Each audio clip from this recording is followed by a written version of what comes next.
दावा केला होता साहेब 15 दिवस झाले मी आज इथं या नांदेड उत्तर मतदारसंघामध्ये संघर्ष करत आहे आणि एकटा फिरत आहे सगळीकडे, प्रचार करत सगळीकडे, असं कुठंच नाही. आणि त्याच्यामुळं चांगलं वातावरण झालं लोकांमध्ये. तुम्हाला माहिती आहे, तुम्ही सुद्धा म्हणाले की नाही कल्याणकर साहेब तुमच्या 12 ते 15 सीटा येतील, म्हणजे तुम्ही सुद्धा तयार, म्हणजे तुम्ही सुद्धा हे केलं की कबूल केलं की तुमच्या 100% सीटा येतील. म्हणजे असं सर्वेवाल्याचं सुद्धा तसंच म्हणणं होतं आणि जनतेचा सुद्धा कोल तसंच होता.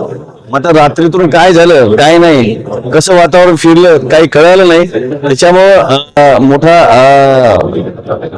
विजय होऊ शकला नाही. येणाऱ्या काळात 100% याच्यात सुधारणा करून आपण विजय चांगला हे करू. लक्ष्मी दर्शनाचा वाटतंय का आपल्याला? आता लक्ष्मी म्हणा की आता तसंच आहे ना विषय, ते म्हणजे काहीतरी विषय झालेला आहे. रात्रीतून कार्यक्रम झालाय सगळा, मात्र जे घडलंय ते योग्य नाही.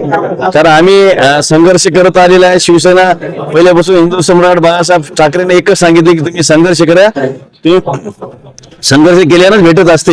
आम्ही संघर्ष करत राहिलो लास्ट पर्यंत, त्याचा 100% फायदा झालेला आहे. गेल्या वेळेसपेक्षा यावेळी सीटा वाढलेल्या आहेत. येणाऱ्या काळात सुद्धा शिवसेनेच्या सीटा वाढतील. एकनाथभाई शिंदे साहेबांचं काम चांगलं आहे. एक मोठमोठ्या चांगल्या योजना सुद्धा राबविल्यात. आपण या नांदेड उत्तर मतदारसंघामध्ये चांगला विकास केलेला आहे. याची जनता 100% साथ देईल.